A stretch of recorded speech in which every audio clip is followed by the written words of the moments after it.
Kau nampak ni apa? Ni getah je ni. Tapi dia punya gila kau tahu. Nak tukar benda lah ni je sampai nak kena turun enjin.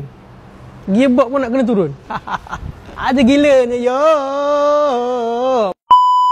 Kau rasa ni model apa? Inilah yang dinamakan model Volvo XC90 T8. Kereta ni hybrid. Jadi datang sini dengan masalah dia punya flywheel oil seal ni dah leaking. Customer pun tak tahu flywheel oil seal ni dah leaking. So dia datang jumpa kita check, kita dyno. Rupanya memang betul benda ni leaking. Customer pun akulah untuk tukar benda ni. Sebab benda ni harga dia dalam 2-300 je. Tapi upah dia tu korang sendiri tekalah berapa. Sampai nak kena turun enjin, sampai kena rompong macam ni. Hybrid ni macam-macam wayar dia ada, macam-macam benda nak kena handle. Sebab tu untuk model macam ni memang kita akan buat cara teliti dan juga secara terperinci lah. Memang kita tak boleh silap walaupun sikit. Kereta ni kereta customer, jadi kita kena buat lah dengan cara yang betul, yang terbaik untuk customer. Korang rasa kalau dah kerja macam ni sebabkan nak tukar benda ni je, sampai turunkan enjin, turunkan gearbox, tu nak naik balik enjin, nak naik balik gearbox, pasang bumper, wayar-wayar segala macam ni apa semua ni kan. Kau rasa berapa upah yang patut kita orang letak? Berapa yang sepatutnya customer kena bayar? Korang teka, korang komen lah kat bawah. Aku nak tahu juga. Tasmatik Otomotif Seksyen 15, insya-Allah.